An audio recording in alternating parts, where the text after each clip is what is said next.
startup. And as you can see in the video, we're just kind of running around, getting an idea of where we're going to lay the house out. Usually when we do this, there's a couple different versions of where the house would be, and a lot of it would have to be deal with easements and how far off property lines. In this case, we're at the Wodskows, and they're on a 100-acre lot, so we have utilities already in, or they had already put the 2 utilities in, so we just have to get it pointed to where they want it to be at. So nice thing is they want it to be where this thing is located. You kind of see the hill, so she wanted the front door to be kind of laid out right up on the front top of the hill there, which is actually super beautiful. Looks really good.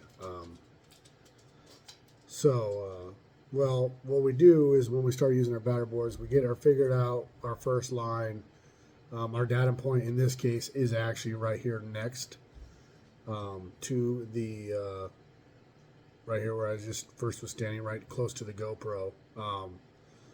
So that's our datum point. So we're going to put that there, and then the line going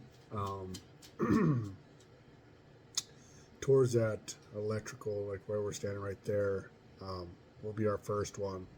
Of course, we're getting all our pieces ready, but so we start with our one line. We'll get that one stretched out, and then we'll go perpendicular off this back side to our datum. So we'd be going, in this case, east, to the left of the picture here, and then we'll 3, 4, 5 that and square it up. So there we are. There, we're just kind of checking. Right there, we're checking where the highest and lowest part of our pad is. That's why we know where to start. That's how we got our datum point. So right here next to the GoPro is our data point because it was the highest zone. So that's me just kind of training both Boston and Jordan. Just kind of going over why I picked that spot, why we're putting the batter boards outside of the dig zone, obviously, so we can check it after we get done poured. Here we are. We're beeping it. We're bringing it up to grade, so our strings are perfectly level at finished floor of grade. I like to do it that way. It leaves all the guesswork out of it. We're working together to get that done. Now we're going to do this one. Now you see us go to the left side. Get that one. So there you go. We started with that one and we moved to the one to the right. So yeah, so our back line is the line. So that is our starting line. We will not move that line. So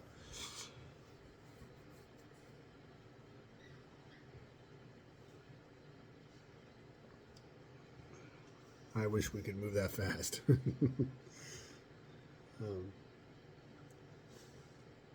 Okay, so now here, we're going to just go ahead and put that up there, and then I'm going to have Jordan, I think. Yeah, he just puts his speed square down. We just kind of get an idea, just get us kind of close. And then we'll set that string. And in this case, I think it was 60 feet from where Jordan is going left. And so I think before,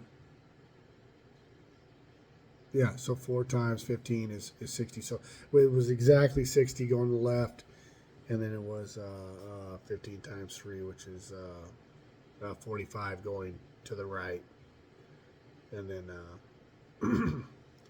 multiples of 15, so like 5 times 15 was 75 or whatever. And then we just, that's how you, if you need to know how to do that, hit me up anytime. I can explain a couple different versions. This is actual rectangle. So by the end of this, when we get this all straightened out, I wonder what we're doing right there. So yeah, again, we just, see, that's me marking it. We're using nylon tape. Our metal tape was broke, so we're using a nylon. So in that case, you can't really stretch it that much. And when I use a nylon, I like to double check, because it's really easy for us to pull it and stretch it. But you can see as we're moving it up, moving it around. I think the first time we were off like 1.75 inches or something. Um, and then we kind of went back and forth on the whole thing.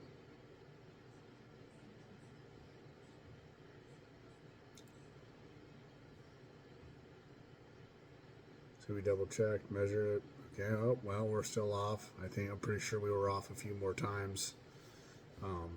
And every time you do that, you got to check your other measurement, because where Jordan's standing now, so you got to remeasure, because as we move the right side where I am right now over, it moves the line where next to Jordan is. So you got to continuously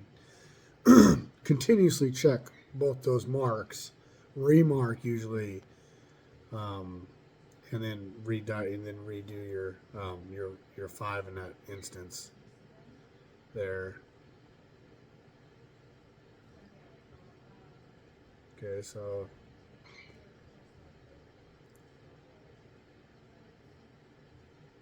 well, must have got it, because now we're paralleling for our next mark.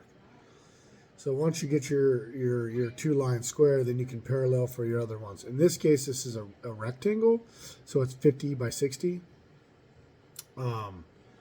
In that case, then you can just, once you get the 2 square, you can just parallel to get your other marks on your other batter boards and run your other strings. And again, in this case, since it was a rectangle or really close to a square, it was really easy to, actually diagonal this. We had plenty of room to do it, so we did that. And then it turned out that we found it was perfect. Actually, it turned out to be perfect. And then it was really exciting. It was really exciting to get that. That turned out to be perfect. It was, I don't know. When you're doing it, you're like super happy. You get pretty happy when it turns out. You can see it's raining. It was like just raining a whole bunch that day. You can see all the groundwater on the ground. This first day, it just turned into a mud pit. The second day, that's another video. But